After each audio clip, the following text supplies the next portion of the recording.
Պարոն Միրզոյան, քանի որ հարցս հնչել է, ուզում եմ այս առիթը օգտագործել ու ձեր կարծիքն իմանալ, լսել ընդդիմության կողմից մեզ հասցեագրված մի մեղադրանքի մասին, այն է, որ իշխանությունները օգտագործում են Լեռնային Ղարաբաղի լուծարման հայտնի ուրեմն փաստաթուղթը քողարկելու համար Պրահայում 2022 թվականին Լեռնային Ղարաբաղը Ադրբեջանի մաս ճանաչելու այդ փաստը։ Կխնդրեմ սրա մասին ձեր կարծիքը։ Հարցին կպատասխանի արտաքին գործերի նախարար Արարատ Միրզոյանը, համեցեք պարոն Միրզոյան։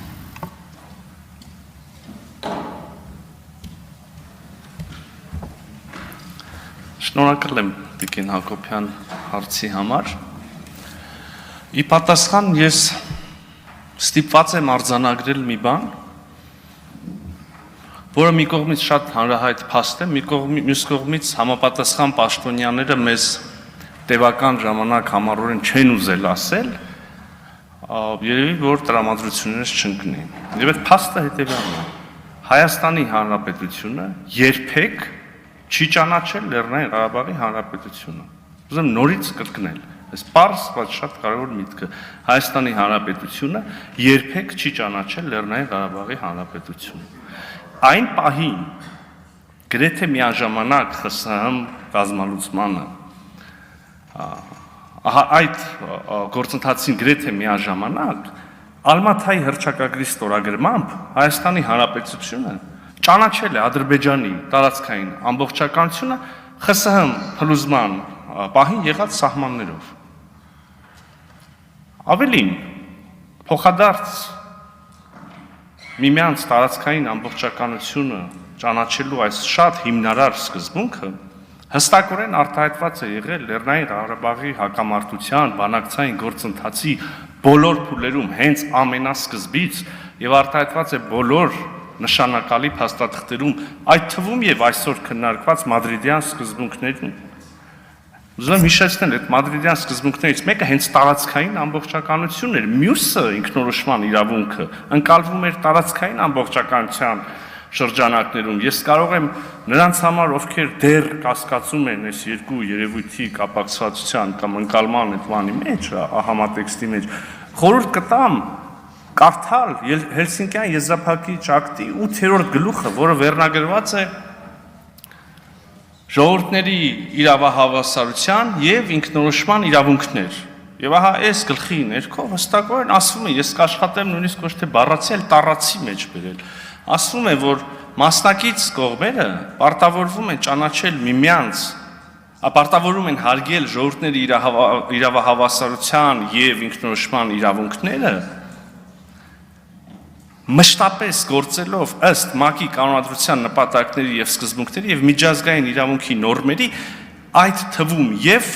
տարածքային ամբողջականությանը վերաբերող նորմերի։ Շատ ակնհայտ, հստակ, ուղիղ սևով սպիտակի վրա։ Այս նույն հիմնարար սկզբունքը Ալմաթայի հռչակագրին համահունչ տարածքային ամբողջականության ճանաչման արտահայտված է նաեւ ավելի ուշ շրջանի բանակցային փաստաթղթերում, տարբեր ձևաչափերում տեղ ունեցած հանդիպումների արդյունքներով եղած հայտարարություններով, այդ թվում եւ ձեր կողմից վկայակոչված 2022 թվականի հոկտեմբերի 6-ի Պրահայի քառակողմ հայտարարության մեջ։ Նույն սկզբունքը արտահայտված է նաեւ 2024 թվականի օգոստոսի 30-ին ստորագրված եւ համապատասխան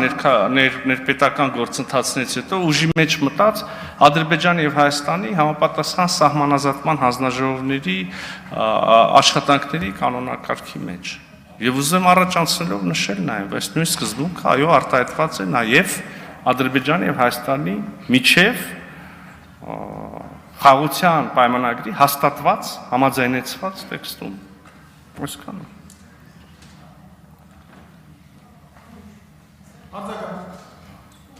Շնորհակալություն պարոն Միրզոյան,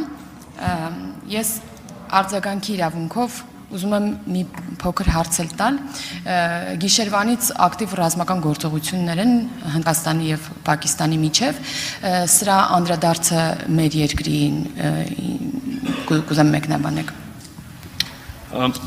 Տիկին Հակոբյան, ես ուզում եմ այս հարցի կապակցությամբ նախ հիշեցնել ինչից այս էսկալացիան սկսվեց ընդհանրապես։ Տեղի է ունեցել ահաբեկչություն։ Հայաստանի Հանրապետությունը շատ արագ արձագանքել է, դատապարտել է ահաբեկչությունը, ցավակցությունը հայտնել զոհերի հարազատներին, ընտանիքներին զորակցությունը հայտնել։ Մենք եւ ես կարծում եմ որևէ իրեն քաղաքակիրթ համարող պետություն չի կարող ողջունել ահաբեկչությունը, կարող միայն դատապարտել ահաբեկչությունը։ Եվ մենք կարծում եմ պետք է ճանաչենք նաև երկրի իրավունքը պաշտպանվելու ահաբեկչությունից։ Ճիշտ ասած մենք այս հարցին այդ պրիզմայով ենք նայում, այդպես ենք ընկալում եւ այդպեսին է մեր դիրքորոշումը։ Շնորհակալ եմ։ Շնորհակալություն, հարցերն ավարտվեցին, նիստը նույնպես։